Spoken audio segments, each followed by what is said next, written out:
Hey guys, welcome back to the Snapper and Chronicles. Today we're coming back at you with another Ratchet video. Today we got this SK, and this is from the Facom area, or Facom. Not sure exactly how to pronounce that, but I think it's Facom. And this is an SK 45875 USA, and this is the long flex head, long handle, but it's got the bent handle, long handle.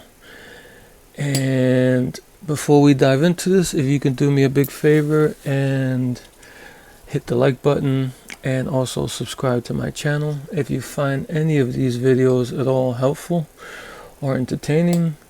So that would really help me out. Okay, so this is about 11 inches, just short of 11 inches, and so it's pretty long. And like I said, it's got the curve in the handle. I think a lot of these are used or were marketed to people or mechanics who were doing, I guess, a lot of maintenance, especially spark plugs. This would be, I guess, considered kind of a spark plug ratchet. Okay, here's a look at the knurling. The knurling looks, it's kind of flat. It's kind of flat, but not too bad. But not that great either. Unfortunately, this one has the flex is just flop. It doesn't hold its position, which happens a lot with ratchets like these. That's why I always like it when they have a ball detent in there and slots cut here on the bottom. That way, usually that always keeps its form, and it's this spring always keeps its tension pretty well, and you won't have this problem where this just flops all over the place. Okay, to open this up, you're gonna need this is a 1/8 of an inch Allen wrench, or in this case a Bundhaus hex key. And we just turn the screw.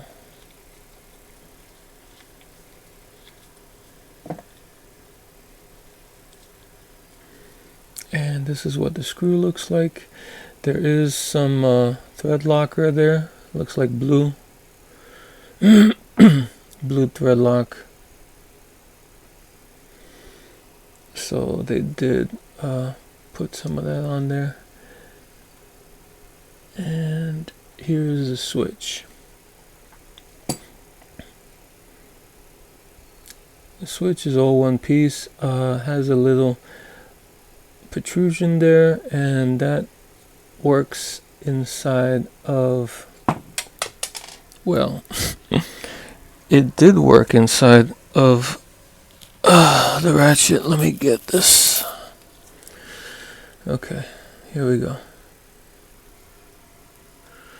And this goes here like this, and like I was saying, the protrusion fits on in the bottom of the heart spring there, and that's what helps switch the ratchet. And it's pretty simple design, not much here, as you can see. Not many parts, just the switch, the screw, and the pawl and a spring. Basically, that's it. These have a tendency of binding over here because this pawl just glides onto this flat surface. And for some reason, I guess they had the smart idea, companies that made these, to put grease on them and over time we know that grease turns hard and it becomes chunky and hard, and then this has a problem switching, going back and forth because of those chunks of grease. I recommend a light oil on this, and also probably maintaining this a little bit more often than you would some other ratchets. Here's your heart spring. Has the two protrusions that go in the hole of, like that, of the pawl. Okay, here's the pawl. Not sure how many teeth on this, but there's a bunch. Let me see. 1, 2, 3, 4, 5, 6, 7, 8, 9, 10, 11, 12, 13, 14, 15, 16, 17. I'm gonna say like 17 teeth. I probably missed one. Here's the mechanism housing or body. The ball detent looks well centered, and this is just one piece. Looks pretty heavy.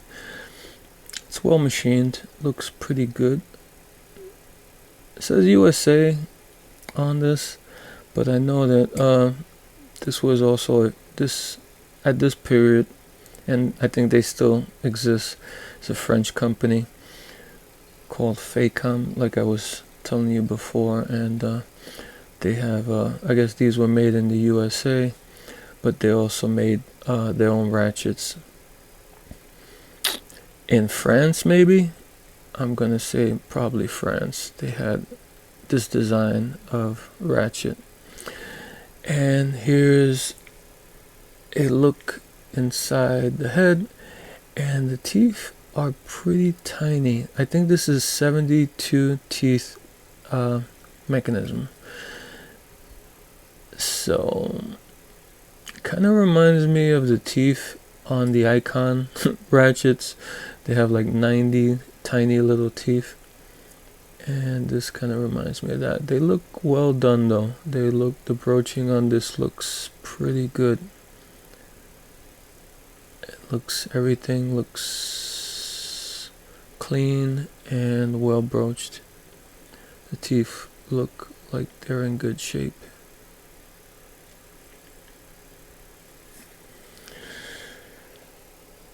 Okay,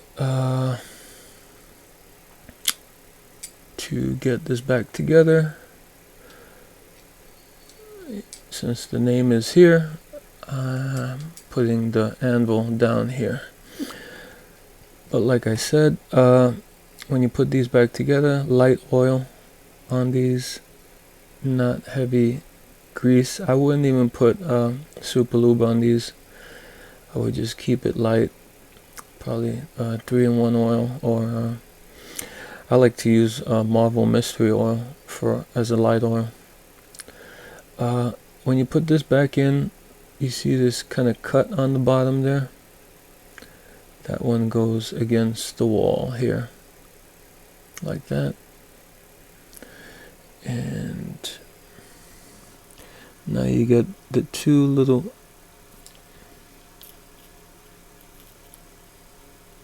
protrusions. Maybe I'd do this better with it off the mechanism. Okay, you get those two little protrusions on the spring, on the pawl, and then the pawl goes like this.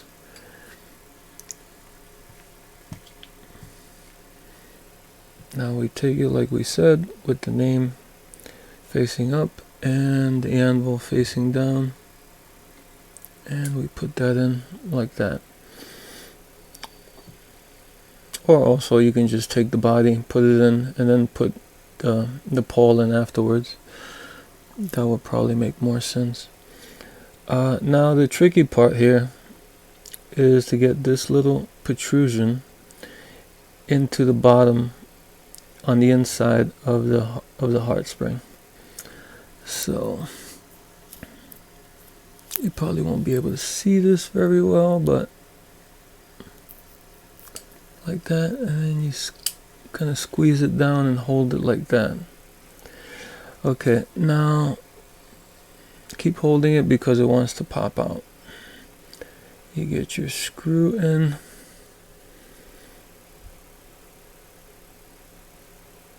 And you tighten your screw.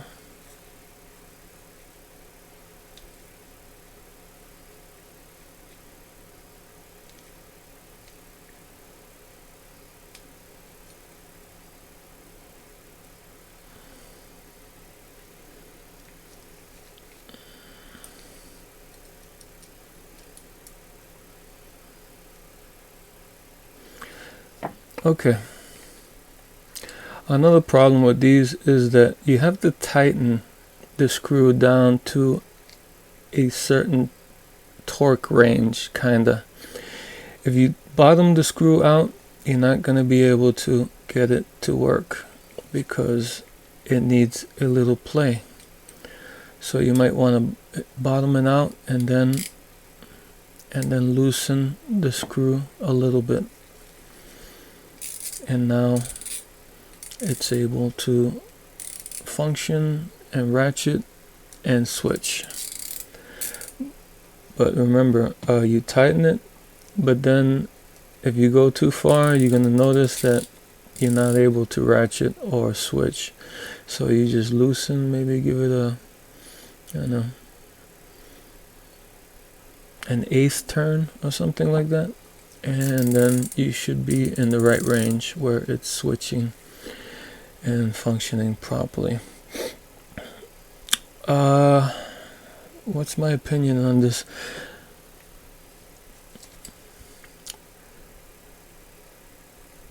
It's okay. It's an okay design. The quality is good on this. Me personally, I don't like so many small teeth like that, so many small shallow teeth,